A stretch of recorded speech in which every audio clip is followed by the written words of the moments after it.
नमस्कार किसान भाइयों आज के इस वीडियो में हम बात करने वाले हैं गेहूं में पोटास के बारे में कि हमें गेहूं की फसल में पोटास कब देना है और कितनी मात्रा में देना है, और साथ ही गेहूं की फसल में पोटास का क्या महत्व होता है और उसके देने से हमें क्या क्या फ़ायदे मिलते हैं। इन सभी बातों के बारे में आज हम इस वीडियो में बात करेंगे। तो किसान भाइयों, बात करें अगर हम गेहूं की फसल में पोटास की, तो गेहूं की फसल में पोटास की ज़्यादा आवश्यकता नहीं होती है, लेकिन फिर भी गेहूं में पोटास देना ज़रूरी होता है। अगर हम बात करें प्रति हेक्टेयर के हिसाब से, तो गेहूं की फसल में 40 किलोग्राम पोटास प्रति हेक्टेयर के हिसाब से आवश्यकता होती है, जो कि अन्य जो उर्वरक होते हैं उनकी तुलना में बहुत कम है। क्योंकि अगर हम बात करें नाइट्रोजन की, तो नाइट्रोजन की 120 किलोग्राम प्रति हेक्टेयर और फास्फोरस की 60 किलोग्राम प्रति हेक्टेयर गेहूं की फसल में आवश्यकता होती है। तो इस तुलना में पोटास की आवश्यकता कम होती है, लेकिन फिर भी ये जो पोटास की मात्रा है वो हमें देना ज़रूरी है। अब हम गेहूं की फसल में पोटास किस प्रकार दे सकते हैं और कब दे सकते हैं, तो किसान भाइयों, गेहूं की फसल में जो पोटास देने का जो सबसे बेस्ट टाइम होता है वो बुआई के समय सीड ड्रिल के द्वारा दें, वो सबसे बेस्ट टाइम होता है। अगर हम बात करें अगर एमओपी या म्यूरेट ऑफ पोटास, उसको अगर हम खेत की तैयारी के समय देते हैं तो उससे ज़्यादा बेनिफिट नहीं मिलता है। इसलिए जब हम गेहूं की जब बुआई करते हैं उस टाइम हमें अपनी फसल में अन्य जो हम उर्वरक देते हैं उसके साथ पोटास भी देना है। अगर हम एनपीके बुआई के समय दे रहे हैं तो हमें अलग से पोटास देने की कोई आवश्यकता नहीं है। लेकिन अगर हम डीएपी या सिंगल सुपर फास्फेट बुआई के समय डालते हैं तो उस टाइम म्यूरेट ऑफ पोटास देना बहुत ही ज़्यादा आवश्यक हो जाता है अपनी फसल में। इसलिए उस टाइम आपको 40 किलोग्राम प्रति हेक्टेयर के हिसाब से अपनी फसल गेहूं की फसल में पोटास देना ज़रूरी है।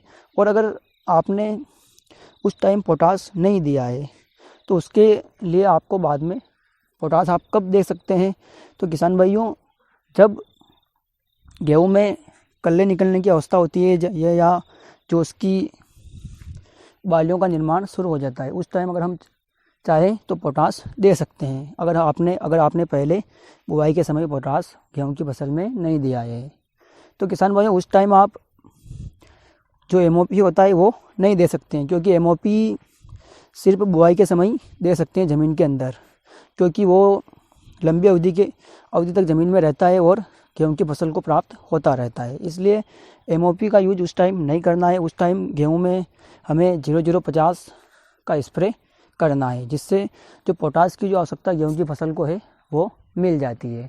तो किसान भाइयों, इस प्रकार अगर आप चाहे तो बुआई के समय पोटास का यूज कर सकते हैं और अगर बुआई के समय अगर आपने पोटास का यूज नहीं किया है तो आप जब गेहूं में बाली निकलने की अवस्था होती है या जब फुटान हो रही होती है उस टाइम आपको पोटास का स्प्रे अपनी फसल में लेना है।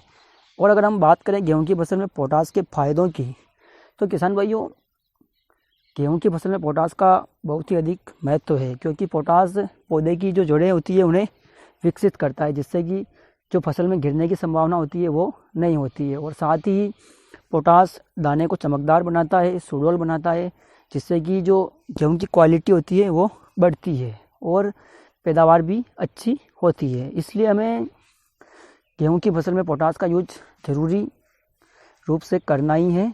और अगर आपने बुआई के समय नहीं किया है तो आप 0050 के रूप में इसे बाद में भी दे सकते हैं।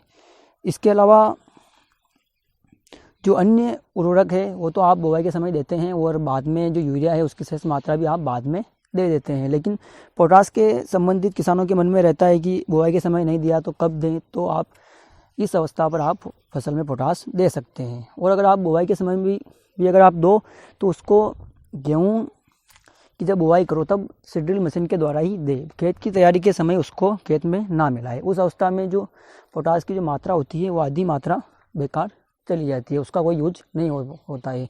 इसलिए विशेषज्ञों की अगर हम माने तो हमें बुआई के समय सीड ड्रिल के द्वारा ही अपने खेत में पोटास देना है। किसान भाइयों, ये जानकारी थी पोटास से संबंधित जो मैंने आपको दी। अगर अच्छी लगे तो वीडियो को लाइक करें, शेयर करें और चैनल को सब्सक्राइब जरूर कर दें, साथ ही बेल आइकन भी दबा दें ताकि इसी तरह की वीडियो मैं आपके लिए लेकर आता रहूँ।